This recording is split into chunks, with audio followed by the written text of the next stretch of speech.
Hi friends, आप सब लोगों का स्वागत है मेरे चैनल टॉक एस्ट्रो में।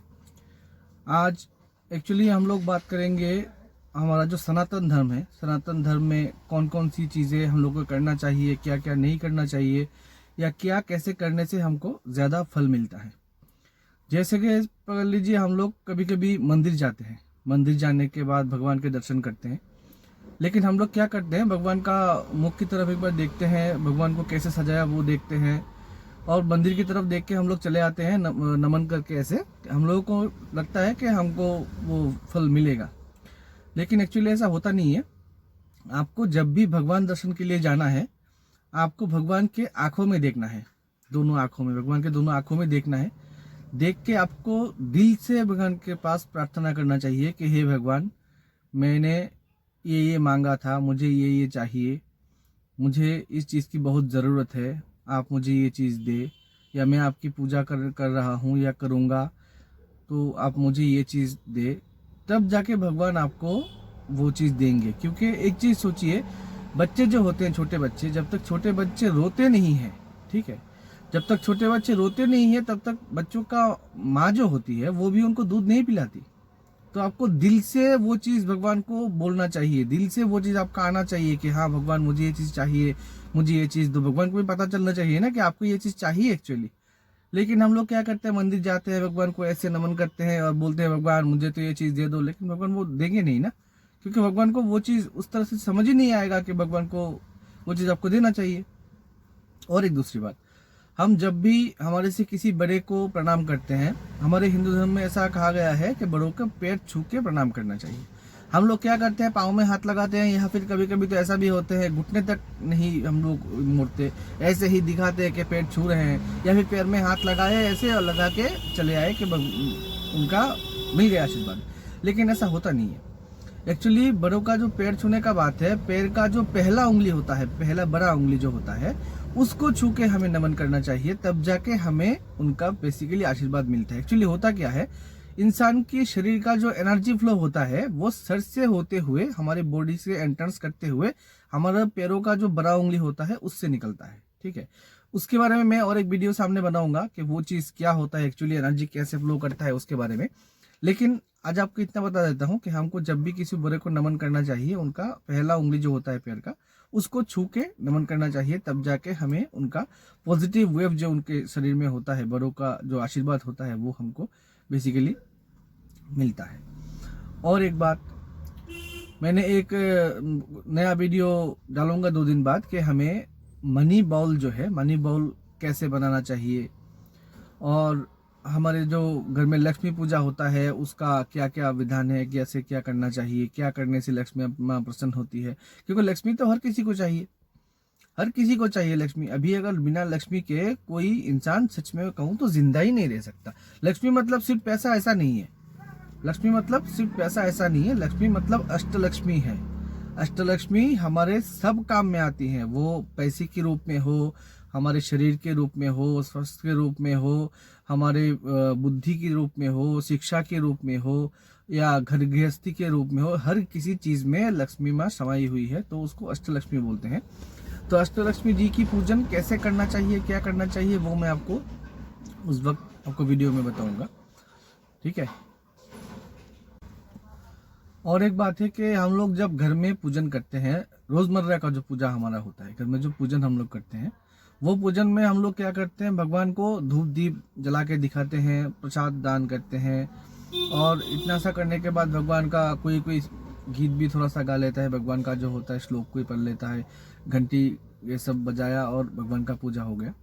लेकिन एक्चुअली में वैसा करने से पूजा होता है, हाँ पूजा तो बेसिकली अगर आप देखें तो ऐसे भी मन ही मन आप पूजा कर सकते हैं, लेकिन वो पूजा और इस पूजा में थोड़ा सा डिफरेंस है। आप अगर हर रोजमर्रा का पूजन भी करते हैं ना, तो उसमें 2-3 चीज़ों का ध्यान रखना चाहिए कि पहले तो हमको गायत्री मंत्र का जाप करना चाहिए। पूजन शुरू करने से पहले गायत्री मंत्र का जाप करना चाहिए। आप अगर आपके पास मंत्र जपने का माला जो होता है वो अगर हो तो वो माला ले लीजिए, एक माला आप जप कीजिए, या फिर आप 8 बार 11 बार आप कर सकते हैं अपने दिल से। लेकिन गायत्री मंत्र का एक्चुअली हमको हर रोज ही जाप करना चाहिए, ठीक है। गायत्री मंत्र बहुत पावरफुल मंत्र है। हिंदू धर्म में जितने भी मंत्र है उसमें सबसे ज्यादा शक्तिशाली मंत्र जो है वो गायत्री मंत्र ही है। तो गायत्री मंत्र हम लोगों को हर रोज जाप करना चाहिए। इसके बाद हमको पूजा में बैठने से पहले क्या करना चाहिए, जल शुद्धि। ठीक है, हम जो जल लेके बैठते हैं, भगवान को जो जल अर्पण करते हैं या भगवान को जिससे स्नान करवाते हैं, उसके लिए हमको जल शुद्धि करना चाहिए। जल शुद्धि करने के बाद हमको करना चाहिए आत्म शुद्धि, यानी कि हमारा जो आत्मा है, जिस आत्मा के लिए हम लोग पूजा करते हैं, भगवान के लिए पूजा करते हैं, हम लोगों में भी भगवान है, हमारे आत्मा में भी भगवान है, नहीं तो हम लोग जिंदा नहीं रह पाते। ठीक है, तो आत्म शुद्धि करना चाहिए। इसके बाद क्या करना चाहिए, आप जिस आसन में बैठ के पूजा करते हैं, कोई कोई लोग तो ऐसे होते हैं आसन में बैठते नहीं है, ऐसी कोई चौकी या बिना चौकी के ऐसे ही बैठ जाते हैं, बैठ के पूजा करने लगते हैं, तो वो पूजा करने से एक्चुअली पूजा होता है लेकिन वो उतना फलदायी नहीं होता है। तो आपको क्या करना चाहिए, एक आसन लेना चाहिए, आसन में बैठने के बाद इसके बाद आपको पूजा करना चाहिए। तो हमको इसके पहले क्या करना चाहिए, एक आसन लेना चाहिए, तो आसन का शुद्धि करना चाहिए, उसको बोलते हैं आसन शुद्धि। इसके बाद हम लोग जो फूल भगवान को चढ़ाते हैं, जहाँ से भी आप फूल खरीद के लाए, बागान से लाए, आपके अपने घर से लाए, जो भी है, वो उस फूल को शुद्धि करना चाहिए भगवान को चढ़ाने से पहले। तो क्या क्या हो गया, गायत्री जप हो गया, जल शुद्धि हो गया, आसन शुद्धि हो गया, फूल शुद्धि हो गया, आत्मा शुद्धि हो गया। इसके बाद आपको क्या करना चाहिए, आपने अगर किसी भी गुरु का मंत्र लिया हुआ है, आप किसी गुरु के दीक्षित है, तो आपको गुरु मंत्र करना चाहिए। इसके बाद आप क्या करेंगे, गुरु मंत्र करना चाहिए।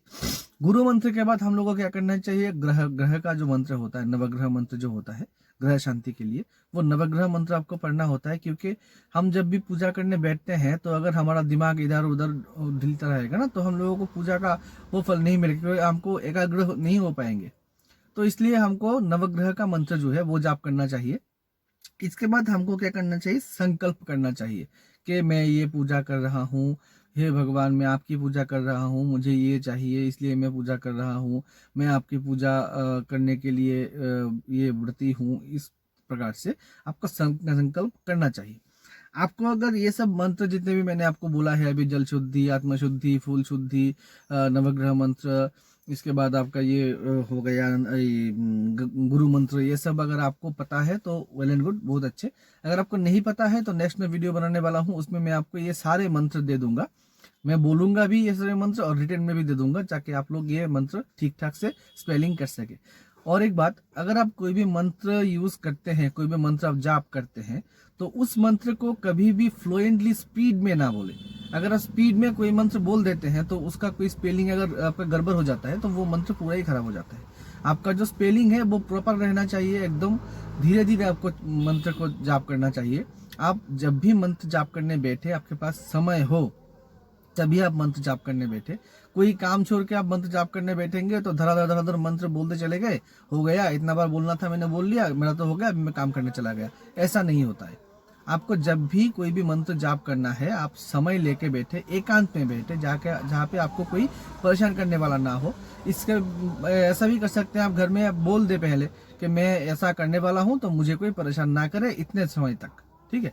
तब जाके आपका ये मंत्र जो है वो ठीक ठाक से होगा, आपका स्पेलिंग भी ठीक होगा। तो मंत्र सबसे जब भी आप पढ़ने के लिए बैठे, ठीक से पढ़े मंत्र, एकदम स्पेलिंग सब जितना है वही भी स्पेलिंग आपका खराब नहीं होना चाहिए, गलत स्पेलिंग कोई भी ना हो, ठीक है। तो ये हो गया आसन पूजा के बाद। और एक चीज, हम लोग जैसे सब लक्ष्मी को पाना चाहते हैं, सभी समझते हैं कि लक्ष्मी पैसा होता है। एक्चुअली लक्ष्मी पैसा होता है, लेकिन लक्ष्मी और बहुत सारी चीजों में है। और मेरे पास ऐसे बहुत सारे मंत्र हैं, बहुत सारे टोटके हैं, बहुत सारे नियम है जो आप लोगों को जानना चाहिए, जो मैं आप लोगों को बोलना चाहता हूँ। आप लोग भी जाने, आप लोग भी सीखे, ताकि आप लोगों के जीवन में भी उन्नति आए। हम लोग कोई भी पूजा करने के बाद सोचते हैं कि अरे मैंने तो ये पूजा कर लिया था लेकिन मेरा तो ये काम नहीं बना। लेकिन आपने पूजा जो किया वो ठीक ठाक से हुआ। आपने जो मंत्र कोई भी आपने जाप किया है, उन्होंने बोला था ये मंत्र इतने बार जाप कर लो तो मेरा ये काम बन जाएगा, आपका काम बना? शायद बना, शायद नहीं बना। जिनका नहीं बना, मैं उनको कहना चाहता हूँ कि आपका जो भी मंत्र आपने किया है उसका स्पेलिंग आपने ठीक से नहीं किया होगा, या फिर आपको जो नियम बताए गए थे वो नियम आपने पालन नहीं किया होगा, उसमें कुछ छूट गया होगा, ठीक है। कोई भी चीज आप अगर करते हैं ना, उसका नियम है वो आपको मानना पड़ता है, वो आपको यूज करना पड़ता है, नहीं तो नहीं होगा। जैसे कि आप चाय बनाने बैठे हैं, चाय बनाने का भी एक विधि है, उसका भी एक नियम है, वो भी आपको मानना होगा, नहीं तो चाय में कोई स्वाद ही नहीं आएगा। बहुत जगह पे आप चाय पिए होंगे, आपको चाय में कोई स्वाद ही नहीं आता होगा, लेकिन दूध, चीनी और चाय पत्ती और जल को उबालना उन्होंने भी तो किया होगा ना। वो सब चीज़ उन्होंने किया है, लेकिन चाय में कोई स्वाद नहीं है। चाय में स्वाद क्यों नहीं है? लेकिन चाय का जो नियम है वो उन्होंने नहीं माना है। कौन सी चीज़ के बाद कौन सी चीज़ डालना चाहिए वो उन्होंने ठीक से नहीं दिया है।